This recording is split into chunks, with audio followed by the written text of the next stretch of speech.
Good morning student. हम पाठ 10 पढ़ रहे थे, कामचोर। उसका एक पार्ट हम पढ़ चुके थे। अब हम उसका दूसरा भाग पढ़ेंगे, यानी कि कामचोर। कामचोर यानी बच्चों के लिए इस पाठ में बताया गया कि बच्चे होते हैं वो किस प्रकार से घर में काम करते हैं। अगर उनको अगर कोई काम के लिए कहा जाए तो वो कितना काम करते हैं और किस प्रकार से वो काम को करते हैं, कितना वो काम को घर में करने की बजाय ज़्यादा फैलाते हैं, तो उसके बारे में इस पाठ में बताया गया था। इस धींगा मस्ती में कुछ बच्चे कीचड़ में लथपथ हो गए, जिन्हें नहलाकर कपड़े बदलने के लिए नौकरों की वर्तमान संख्या काफ़ी नहीं थी। यानी कि धींगा मस्ती हो रही थी। बच्चों को पेड़ों में पानी देने के लिए बोला गया था, तो जिस बच्चे के जो भी हाथ लगा, जो भी बर्तन हाथ लगा, वो उसी से पानी देने लग गए और बदले में पानी देने की बजाय वो कीचड़ से लथपथ हो गए। और घर में जो नौकर थे वो भी कम थे, यानी घर में नौकर नहीं थे।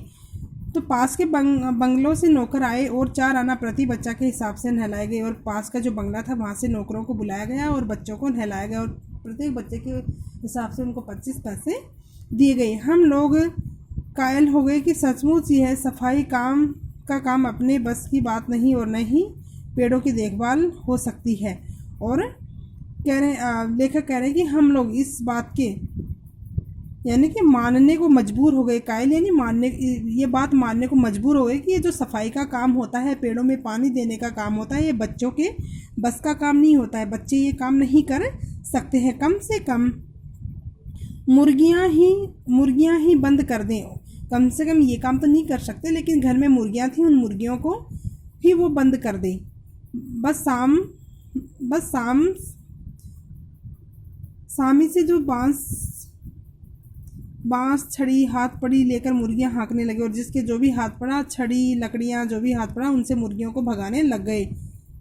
चल दड़बे और कहने लगे कि चलो चलो अपने घोंसले में।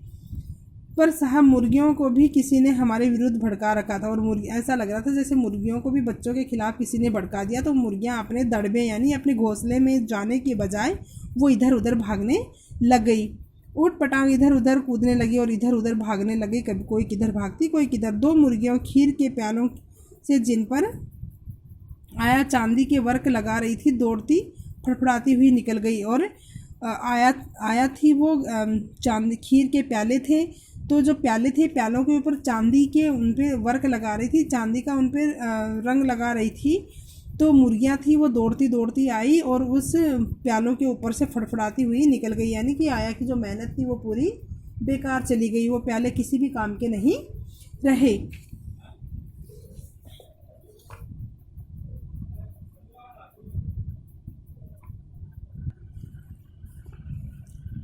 तूफान गुजरने के बाद पता चला कि प्याले खाली हैं और सारी खीर दीदी के कामदानी के दुपट्टे और ताजे धुले सिर पर लगी हुई है।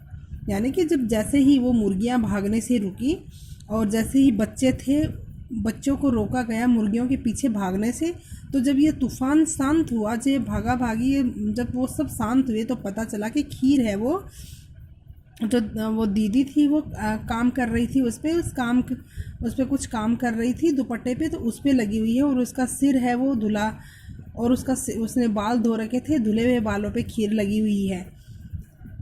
एक बड़ा सा मुर्गा अम्मा के खुले हुए पानदान में कूद पड़ा और कत्थे चूने से लुथड़े हुए पंजे लेकर नानी अम्मा की सफ़ेद दूध जैसी चादर पर छापे मारता हुआ निकल गया। यानी कि एक मुर्गा, फिर धीरे धीरे वो मुर्गियां भाग रही थी, तो एक मुर्गा आया और वो मुर्गा जैसे पानदान था वो खुला हुआ था, तो उसमें कत्था और चूना था, तो उसके मुर्गे के पैर कत्थे और चूने में भर गए।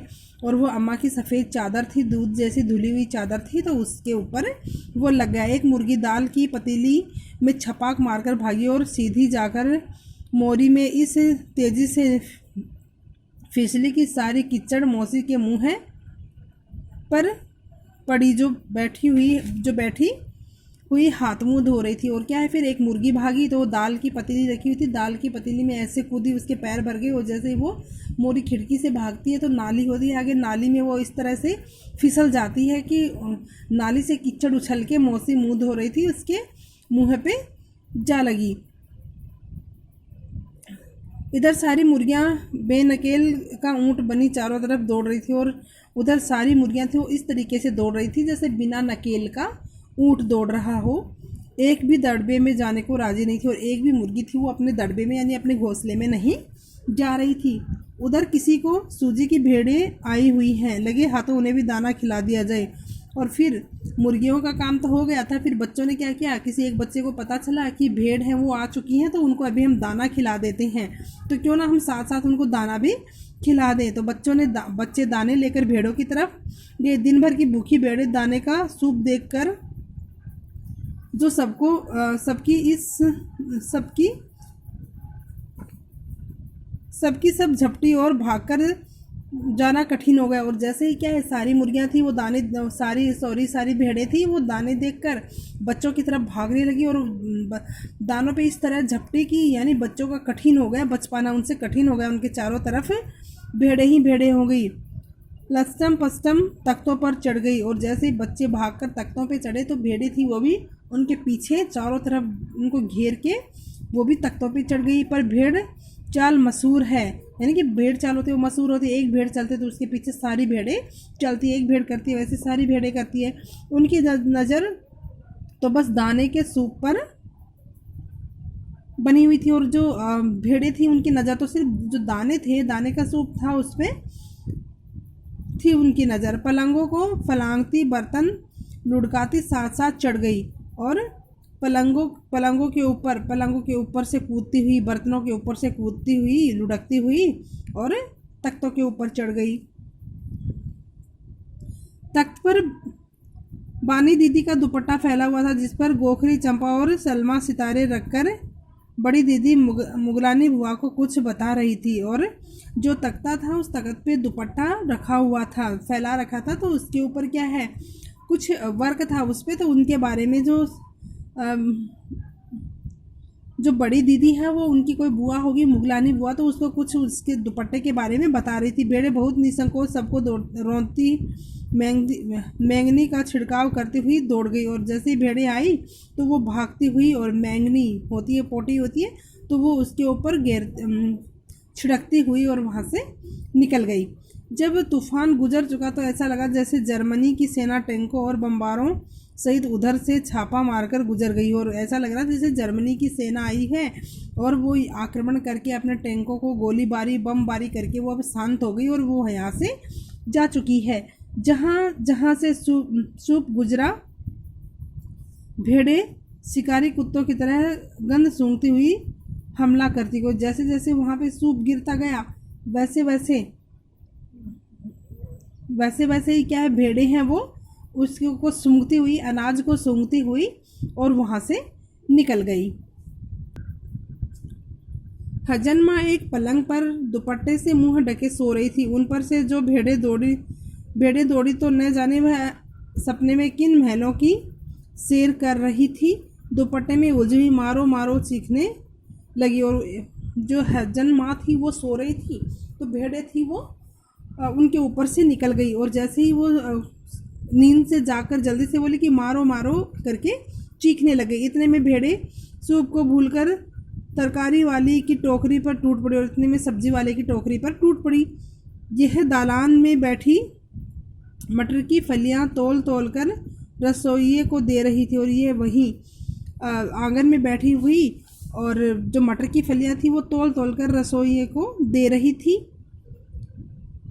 वह अपनी तरकारी का बचाव करने के लिए सीना तानकर उठ गई और अपनी सब्जी को बचाने के लिए वहाँ से उठ गई। आपने कभी भेड़ों को मारा होगा तो अच्छी तरह देखा होगा कि बस ऐसा लगता है जैसे रुई के तकिए को कूट रहे हो। भेड़ों को जब मारते हैं तो ऐसे लगता है क्योंकि उसके चारों तरफ बाल होते हैं, वो ऊन होती है जिससे ऊन बनती है, तो वो जो बाल होते हैं वो ऐसे लग रहे हैं जैसे रुई के तकिया होता है, तकिए को कूट रहे हैं। भेड़ भेड़ को चोट ही नहीं लगी और भेड़ों की लगी भी नहीं। बिल्कुल यह समझकर कि आप उनसे मजाक कर रहे हैं, वह आप ही पर चढ़ बैठेगी। जरा सी देर में भेड़ों ने तरकारी छिलकों समेत अपने पेट में कढ़ाई में झाँक दी और इतने में क्या है, जो भेड़ें हैं वो सब्जी भी खा गई। इधर ये प्रलय मची थी, उधर दूसरे बच्चे भी लापरवाह बने थे। इतनी बड़ी फौज थी जिसे रात का खाना न मिलने की धमकी मिल चुकी थी और घर में क्या है, प्रलय मची हुई थी क्योंकि बच्चों के इतने ज़्यादा बच्चे थे घर में कि उनको ये भी धमकी मिली हुई थी आपको रात को खाना नहीं मिलेगा। वे 4 भैंसों का दूध दुहने पर जुट गए और वो उनके घर में 4 भैंसें थी, उनका दूध निकालने में भी लग गई। धुली बेधुली बाल्टी लेकर 8 हाथ 4 थनों पर मिल पड़े और यानी कि 4 थनों पे 8 बच्चे 4 बच्चे लग गए। भैंस एकदम जैसे चारों पैर जोड़कर उठी और बाल्टी को लात मारकर दूर जा खड़ी हुई। और भैंस थी, उसने क्या, बच्चे जैसे ही एक भैंस के 4 बच्चे लग गए तो जो भैंस थी वो भी क्या है, बाल्टी के लात मारकर एक तरफ जाके वो खड़ी हो गई। ये चैप्टर आपको इतना ही पढ़ना है। धन्यवाद।